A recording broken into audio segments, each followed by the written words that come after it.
If you own a 15 and newer Mustang, whether it be an EcoBoost GT500 or the new Dark Horse, every time you get on the gas and you experience tire spin, this is the violence that's happening in your rear suspension.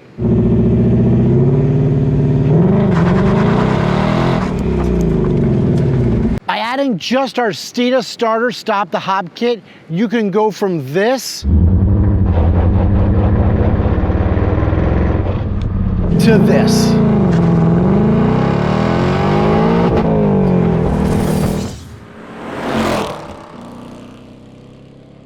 All right, so we finally got the Dark Horse in here. It's up on the lift, and we're going to install our Steeda starter stop the hop kit. You might ask, why the starter stop the hop kit? Well, it addresses all the basic fundamentals to minimize wheel hop on an S550 or an S650. From our alignment dowels to squaring up the rear subframe, our bushing support kit to minimize subframe deflection, and our IRS braces that really tie the entire package together by adding some much needed rigidity. Now, 2 of these parts are actually patented. You might see other examples out there on the internet, but let's face it, there's a reason we patented this design. After thousands of simulations, different parts, ripping them up and down the street and at the track, this was simply the best parts you can add to your rear IRS system on your S550 or S650, and we're gonna show you why. All right, so we're gonna start underneath the car here real quick and try to explain to you that all of your rear suspension doesn't actually connect to the chassis. It connects to a rear subframe. Some people call it a cradle, we call it a subframe. Unlike Fox bodies, right, and S197s, where you had a lower control arm that physically bolted right to the chassis, the S550s and S650s are different. Your lower control arms, your toe links, camber arms, you name it, vertical links, they all come to this rear subframe eventually. This rear subframe is only held in with 4 bolts to the actual chassis of the car. Your 2 in the front, your 2 in the rear. Now we're gonna show you simply why you need the Steeda IRS alignment dowels. Because as this thing goes down the assembly line, they literally just bolt these into the car. Your wheelbase can be off side to side. In fact, your subframe can be off side to side. This is gonna square up that subframe, and we're gonna show you how.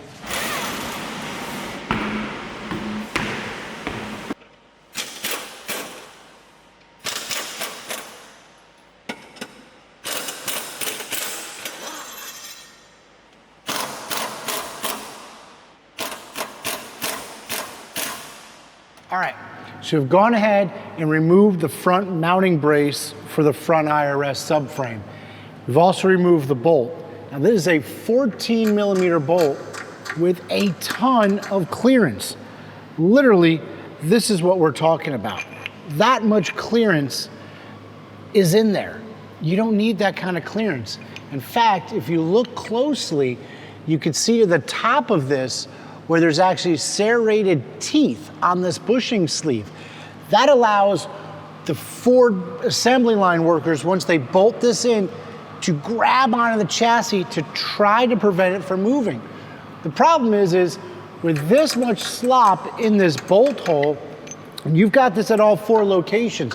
Subframe can be to the driver's side, a little more to the passenger side, front, back, sideways.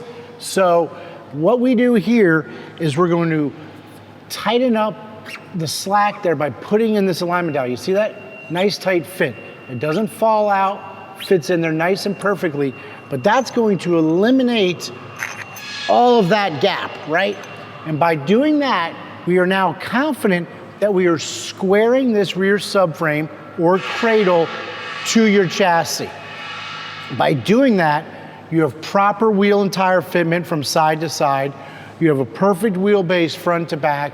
And let's face it, we just took away any chances of this subframe possibly moving or shifting during hard cornering, accelerating, and braking. The reason why we put this all together in one kit for you is while you have off this front subframe mounting bracket, it's a great time to go ahead and install our subframe bushing support kit. Now this is patented, right? We have tried multiple different ways to shore up the rear subframe on these cars. Absolutely nothing works better. In fact, we could take this factory mount, right? That mounts like this, and you can see only 2 spots of where the bushing is actually touching, right?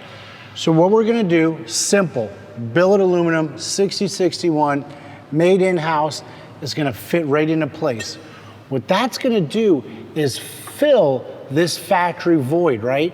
When you get into wheel hop, the tire's physically trying to jump off the ground. Well, what's happening is the subframe's doing the same thing. It's moving up and down. These are compressing, it's going up and down. That's gonna lead to bad suspension compliance. Now, not just when you're launching the car, but when you're going around corners, you're braking, you're accelerating. So there's a simple kit, bolt-in design, doesn't void any warranties. It's actually gonna help this bushing live longer by not allowing it to deflect as much. It's something that's easily removable. That goes on the bottom. We've got another piece that fits the top voids as well. Just gotta reach up there, rotate around into place, boom, perfectly in place. Once again, it's filling all the voids here of that factory bushing that's leading to deflection, which causes wheel hop, which causes subpar performance. Simple installation. Like I said, you literally just drop it up in there in place and you are good to go. We're gonna do that top and bottom in the front. We're gonna do the same thing in the rear of the car. The only thing is it's a little bit different. That spacer on the top, it's a little bit thinner. In the bottom, we have a bolt together piece that's gonna come in and sandwich the back to, once again, limit that deflection. These things, no NVH, right? No noise, vibration, or harshness. Simple to install, patented design because we tried so many different things before we finally ended up with this, which is the best kit on the market. Like I said, fits all S550s, S650s, and it simply doesn't get any better than that for minimizing subframe deflection. Now that you've got your front bushing supports and the alignment dowels in, let's go ahead and reinstall the brackets with the subframe bolts and the 2 13mm bolts. Now, don't go and tighten it fully just yet. To make the job much easier, you might want to use an extension to remove the rear bolt. The smaller portion of the 2-piece supports will go towards the inside of the car. Using a little bit of grease and a pair of pliers will really help you get those installed here. Now, these do go in a particular way, so make sure when you unbolt them, they do go back together in the exact same way. Go ahead and work the 2 pieces together until you can get the bolt threaded in. Be careful not to cross thread it, as it is threading into aluminum. A flathead screwdriver can also be used to keep the pieces in place as you tighten them down. The remaining thinner bushing, well, that's gonna go up top. And the taller and the smaller diameter alignment dowel, that's gonna go in the rear. You can install that now. Once that's in, the rear subframe bolt can now be tightened down.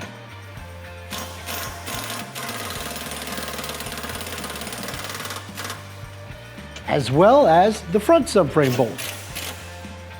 And the 2 smaller bolts securing that front bracket to the body. Keep in mind, all 4 of the subframe bolts are torqued to 129 foot-pounds. The process is gonna be the exact same with both sides. So we'll start again at that front bracket. Make sure you only fully remove 1 bolt at a time. A jack underneath the subframe is recommended just in case. Now you can loosen this rear bolt to get a bit more room. You should have space to get the front subframe bushing supports in place. Now you're gonna wanna rotate these until they fall into place, filling those factory voids. Here you can see the difference between the alignment dowels. You have a tall and a small diameter and a short with a larger diameter. Now you can install the shorter front alignment dowel in place. Reinstall the bracket, but don't fully tighten it, but just enough to hold the subframe in place while you remove the rear passenger side bolt. The 2-piece lower bushing supports can now be installed. Keep in mind, a little bit of grease will help ease in the installation.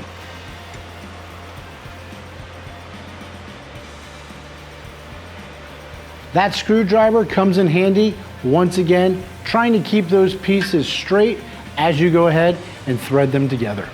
Make sure both sides are tightened down evenly. Here you can see that rear upper bushing support. Similar to the front, but it's a much thinner design. It should align with the gaps in the bushing. If not, just rotate it till it falls in place. Now once those bushing supports are in place, you can go ahead and install that last alignment dowel in the rear. Now you can go ahead and thread that rear bolt back into place. And you can go ahead and get it tightened down.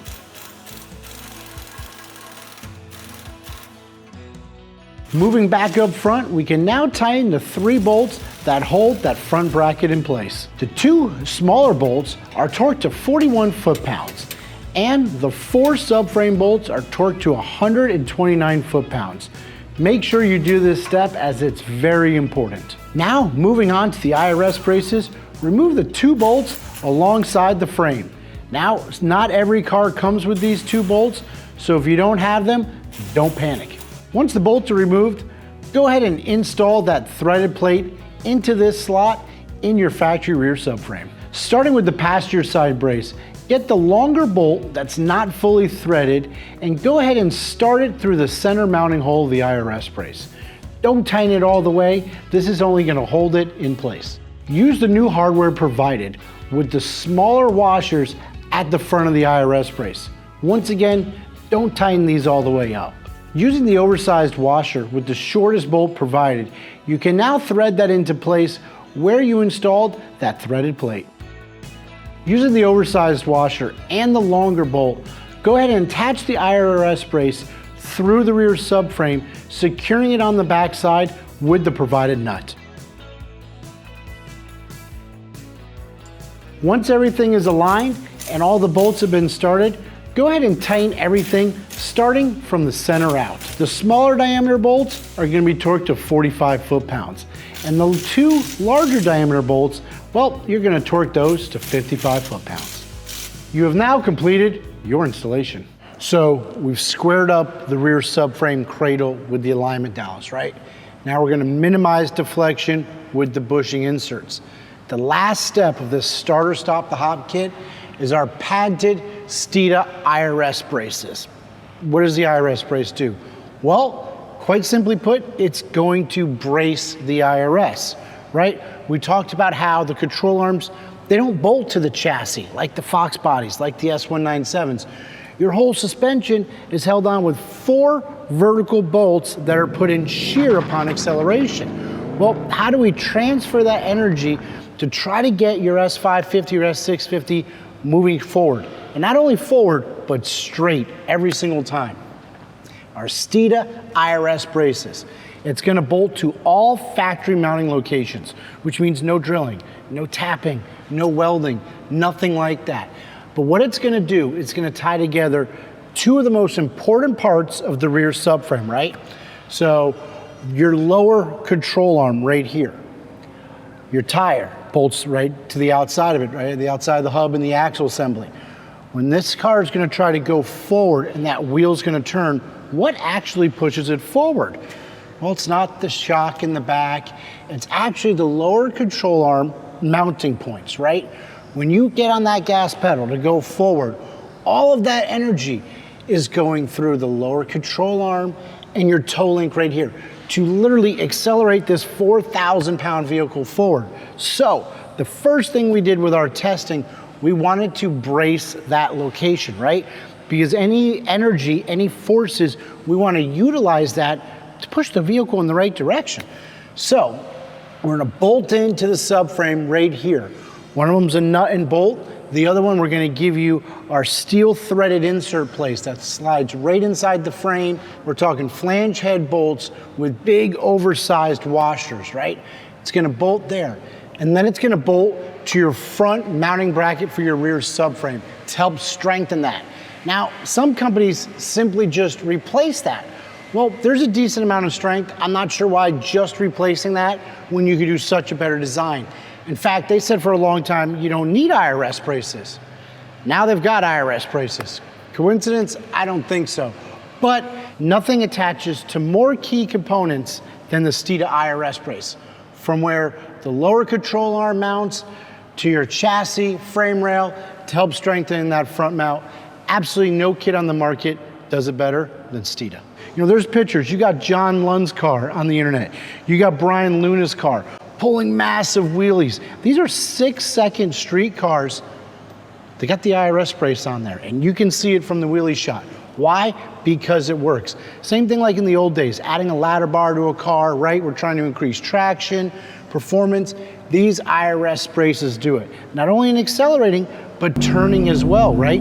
Let's face it, anytime Glenn goes in a corner, gets the car back out, he's back on the gas pedal, he wants it to go straight. He doesn't want to loop it. These are absolutely a game changer. Once again, just like the other two components, no NVH, no noise, vibration, or harshness. Simply bolt these on. They can always be removed. Let's say you have a 15 Mustang, maybe you want to upgrade to the new Dark Horse like this. You could simply unbolt these and put them on your new car. So it's an awesome design. It's why we patented them. It's why we sell so many of them. But this right here, we're going to show you the before and after differences. And I don't even know, right? We haven't even been out there after. We literally just got these bolted on to show you the difference that this Steeda Starter Stop the Hop kit can do to your Ford Mustang. Now, because we did the alignment dowels, and that's squaring up that rear subframe, you're gonna wanna get an alignment. Now, there's enough adjustment in your factory components to get you squared away. But if you're thinking about lowering your car, maybe with a set of progressive springs, dual rates, or even the drag springs, now would be a good time as well. It's gonna save you from having to get another alignment down the road. So we're gonna go ahead, get this thing aligned, throw the GoPro back on it, and head out to our little test facility to see what the difference is.